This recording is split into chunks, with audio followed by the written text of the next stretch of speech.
Hi guys, and welcome back to my YouTube channel. Thank you so much for visiting Thailand, and I hope you enjoy your stay. So today we're going to talk a little bit about faith and how faith for me has been and what I hope it will be in the future. For me, I grew up Christian, non-denominational. I went to church every Sunday, and as I got older, I started going to community groups, Bible studies, prayer nights, and I was very involved. And at this point in my life, I'm not involved in any church. I'm not part of any church, and I won't be bashing any church. I know that would be like wonderful tea, but I don't think that's the place I'm in right now, is to bash the church. And I still have a lot of people in my circle, in my friend group, and in my families who go to these churches, and I don't want to bash them. I would never want to do that, because that's not what this is about. This is about me sharing my experiences in hopes that you guys can relate and understand and feel comfortable sharing yours in the future. So let's get into it. I started going to church when I was basically born, and I stopped going to church in 2020. The pandemic did have a lot to do with that, but I will say I was less active for probably the majority of 2019 because I started going to a new school, and I just could not afford to drive to where my church was on the 3 days a week I would go, which was like a Bible study, prayer night, and Sundays, and also drive to my school, which was like also very far. It was just too much for me, so I had to cut back. And I think I want to start with the beginning. Let's start with the beginning. When I was in church growing up, so at this time I'm talking about like as a kid, not as a teenager, we'll get into that, but as a kid, I used to hate going to church. I used to fight, scream, kick, and mostly it was because I was tired. I didn't want to sit there, and then I didn't want to whatever. I liked Sunday school, but like just the process of getting a child ready, like being sleepy, not wanting to get up, having to eat breakfast, like all that stuff, I was like, we could do without this. But I went, and when I got there, I was happy. I had a few friends. Sunday school was cool. It was a vibe. Sunday school was a vibe. And I enjoyed my time. And as I got older, we're gonna fast forward now to my teenage years, I started making more friends, and that allowed me to be more involved with like the teenager activities. So at that point, that was what do the teenagers do? They do youth group. It's been so long, I'm trying to remember. So I was part of the youth group when I was in 10th grade, 11th grade, and 12th grade. That is when I started going to youth group at my church, my old church. And I was heavily involved. Like, I was somebody that you would know would be there now at this point. I made a whole bunch of friends. My best friends came from there. And I was just really like involved. I was ingrained. And that was a really big point in my life. That was a very positive experience. I went on my first mission trip when I was in, I want to say my 11th grade year. In 11th grade, I believe that was when my first mission trip was, or not my first, but my first with the youth group. And it was a positive experience. Like, I have pictures on Facebook, so I hold those memories close. Those were very exciting for me. And at that point, that's when I started taking my faith very seriously for myself. I was around people who took their faith very seriously, which I didn't have growing up when I was younger. Like, my friends weren't Christians. We weren't operating like as a group that held each other accountable. We were just kind of, I was just going to church and that kind of stuff. So now at this point, I'm older. All my best friends are Christians, and we're hanging out all the time. When we're going out as a group. We're going to church together. And so for me, it was easy to be a Christian when you're surrounding yourself with like-minded people. It's easy to have those experiences. And yeah, but I'm not gonna say I was perfect, because there's no such thing, first and foremost. But I also say I wasn't perfect according to like the scriptures. Like, I wasn't doing everything I was supposed to do. Like, I was, having sex. I was getting drunk from time to time. Not with these people, but like, I have other friends. So, I'm still doing what I'm doing.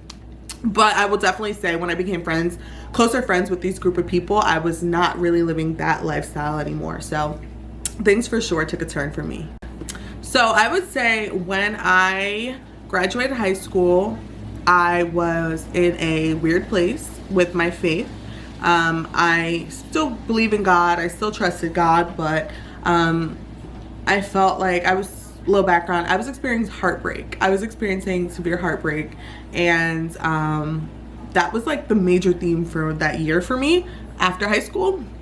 And then shortly after, I got pregnant, and my relationship with God strengthened. I was like, I'm leaning on God, I'm trusting God, but also I went through a very big depressive period. Fast forward, I come back home, and I start going to church again. I felt very uncomfortable because I felt like a pregnant girl showing up in church, like, as a teenager is not a comfortable thing. If you've ever been there, cheers to you. So I then transferred to a new church. A new church was started by a pastor, and I ended up going to that church and becoming really ingrained in the process. And that is where I feel like my faith blossomed. Like, I learned so many new things about faith, about what it looks like to be a follower of Christ, about relationship with Christ, and I really bloomed in that season, and it was such a positive thing for me. It was so impactful. I made great friends along the way, and I had a lot of good experiences. And I think towards the end of my journey at that church, I kind of realized that I was stagnant there, that I could no longer grow. I could no longer grow in the ways that I wanted to, and that I saw I needed to grow. And so I decided to leave, and that was hard because that was my life for 3-4 years. Like, I thought I was gonna go to this church till I died. I thought my husband, my future kids were gonna go to and my current kid, we're all gonna go to this church. And when I realized that that wasn't the story for me, that was a really hard pill to swallow. And I hadn't realized, like, how much, at the time I didn't realize how much my relationship with God would just change as a result. I can definitely say, like, after leaving and seeking God for myself, that's what I like to call that period of my life, seeking God for myself, I was really able to grow in ways I didn't know were possible. So for me, it looked like praying, reading my Bible, and working out so that I can be physically taking care of this vessel that I've been given. And that was really big for me. I felt so connected to God in a way I haven't, because I've always took for granted the community. Like, I always felt like my connection with God was through my service to the church and through my friends and at the church, and like the things we would do together, the outreach we could do. But I don't think I ever really tapped into like just having God expose himself and seeing him for who he is, and like being able to live in his presence and being able to really see how his character is reflected in me, and how I could just continue my process of sanctification through him and through his work, all the stuff. I'm going really deep into this, but yeah, I really got to discover God for myself, and I didn't think that was something that I needed. I didn't even think that was something that was possible. But when I took away how I should feel about God, and I started looking at how I do feel about God and how I want to feel and how I want to nurture this relationship, things changed 100%.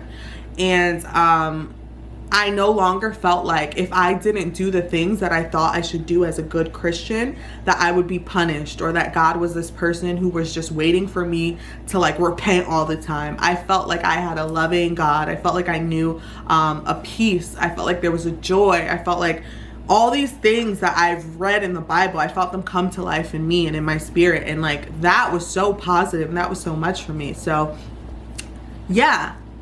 So a little side note, if you are heavily involved in a church and you feel as if you are not experiencing God in the ways that you read about in the Bible, maybe you can take a step back and really just seek God for yourself and pray and like try and get understanding, or even like rely on your pastors or some people to give you some insight. But also, it's important to know God for yourself. It really is. And sometimes you just got to take a step back from the works and just get in tune with his presence and his spirit to really learn those things.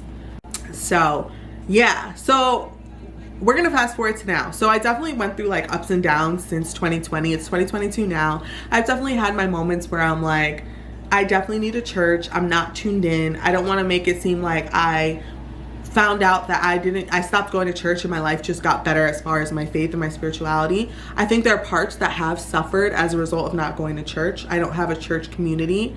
I don't have the Sunday word.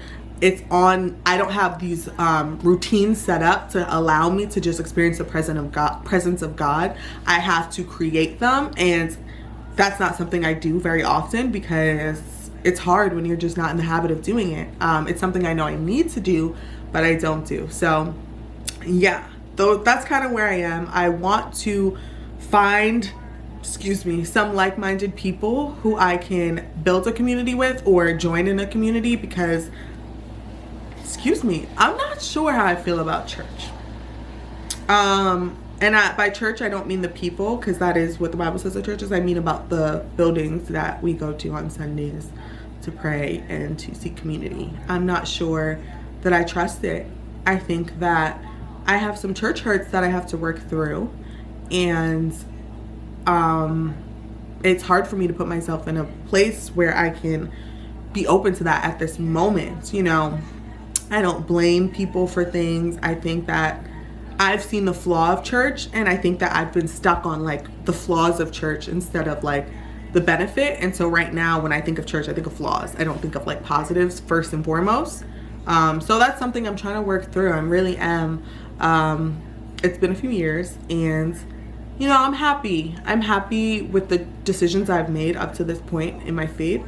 And I pray that I make decisions that will support where I hope to be in it, because it's not an easy road to walk. Life is long. Faith journey is as long as the life is. And it's even longer because it goes beyond the grave. And so I'm really hoping that I can make decisions that I'm okay with. I want to say that. That's probably my biggest thing, is to make decisions that I can live with. And right now I am okay with some of the decisions, and some of them I'm like, I know I could do better. So I am just a work in progress like everybody else. I just want to add too, I feel like faith can be weaponized sometimes. Like people use it to push agendas. People use it to say what you should or shouldn't be doing. And I don't like that. I don't think that's right. We all have access to the same Bible. We all have access to the same God. And as such, I think we should pray and read our Bibles and come to conclusions based on those two things, and not use what other people tell you as truth, because everybody is giving what they think to be right. And a lot of it is subjective, and a lot of it is bias. And so for me and for you, hopefully, you can find God for yourself, and you can learn about his character through what he does for you, and also the Bible. And yeah, I hope that you guys are able to come to your own conclusions. Whatever your spiritual journey is, I pray that you are able to use it for your best. I don't know. Whatever your spiritual journey is, I pray that you're able to just lock in and just really helps you in some capacity. So that's really all I want to say about that. I just wanted to give a little background on where I am, because my faith is very important to me, and I think it's an important conversation to have, because I don't feel like my faith journey has been so straight and narrow. So I hope you all have a wonderful day, and I'll see you in the next video. Thanks for visiting. Bye.